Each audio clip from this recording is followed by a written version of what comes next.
हरे कृष्ण। किसी ने हमसे ये प्रश्न किया कि जब हम विष्णु मंदिरों में जाते हैं, चाहे तिरुपति बालाजी हो, चाहे जगन्नाथ जी का मंदिर हो, तो मंदिर के गेट के पास गणेश जी का स्थान रहता है। गणेश जी पहले देवता भी हैं जिनकी पहली पूजन होती है। आपके जब हम इस्कॉन मंदिरों में जाते हैं तो गणेश जी तो दूर दूर तक दिखते नहीं, बल्कि शील प्रभुपाद जी आपके गुरु दिख जाते हैं, कहीं उनका कहीं विग्रह रहता है। क्या आप गणेश जी को रिप्लेस करने वाले हैं शील प्रभुपाद जी से? क्या चाहते हैं आप लोग? तो जब हम भगवान विष्णु की आराधना करते हैं तो इसमें कोई संशय नहीं कि सभी देवी देवतागण, दिक्पालगण, जो लोग भी संसार की अलग अलग शक्तियों को चला रहे हैं, संसार की जो देखभाल कर रहे हैं, वो सब स्वतः प्रसन्न हो जाते हैं।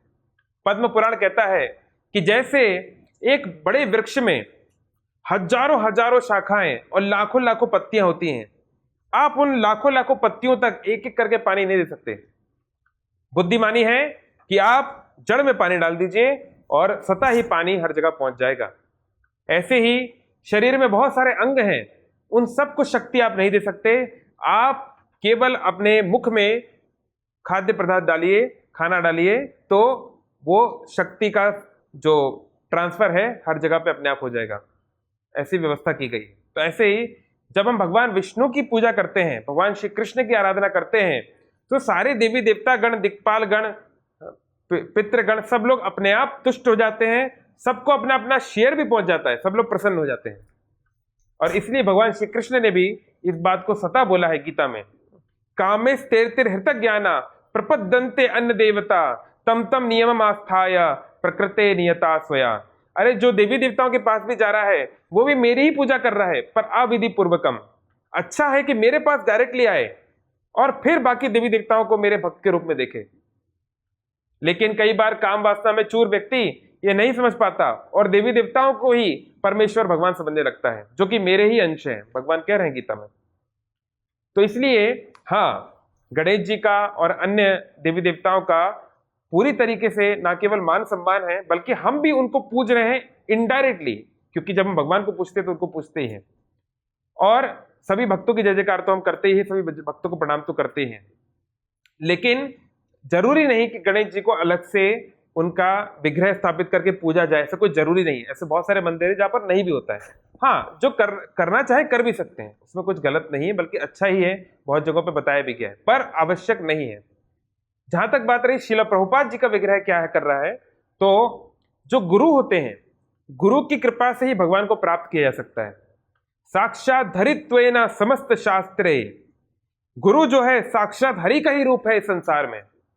इसलिए जब आप लोग देखते हैं कोई पुजारी इस्कॉन के मंदिर में या कोई भी मंदिर में जो भगवान की पूजा कर रहा है, वो पुजारी पूजा नहीं कर रहा है, पूजा करते हैं गुरु, और पुजारी अपने गुरु की हेल्प करता है। वो अलग अलग मंत्र वो बोलते हैं जिसका अर्थ है कि हे गुरु महाराज, मेरी तो इतनी स्थिति नहीं कि मैं राधा कृष्ण की पूजा कर पाऊं, मैं क्या जानता हूं, आप राधा कृष्ण की सेवा कीजिए और मैं आपकी हेल्प करता हूं। और जो गुरु होते हैं वो अपने गुरु की सेवा करते हैं, उनके गुरु उनकी सेवा करते हैं। इस प्रकार से चलते चलते अल्टीमेटली कौन गुरु है? कृष्णा बंदे जगत गुरु, कृष्ण तक ही वो बात पहुंच जाती है। तो ऐसे क्योंकि इस्कॉन के, इस संस्था के, इस आश्रम के आचार्य शील प्रभुपाद हैं, गुरु शील प्रभुपाद हैं, इसलिए स्वाभाविक है कि उनकी कृपा के आधार पर ही, उनके माध्यम से ही यहाँ पे ठाकुर जी की सेवा पूजा की जाती है। इसलिए गुरु गोविंद दो खड़े काके लागे पाए, बलिहारी गुरु आपने गोविंद दियो बताए, जैसे कबीरदास जी बताए। अगर हम ठाकुर जी को भूल भी गए, लेकिन अगर गुरु को नहीं भूले तो चलेगा, क्योंकि गुरु हमें ठाकुर जी को याद दिला देंगे। तो इसलिए बहुत महत्वपूर्ण है कि गुरु की महत्व को समझना और गुरु के पाद कमल को अपने जीवन की परम गति बनाना, क्योंकि गुरु हमें जरूर कृष्ण के पास ले ही जाएंगे।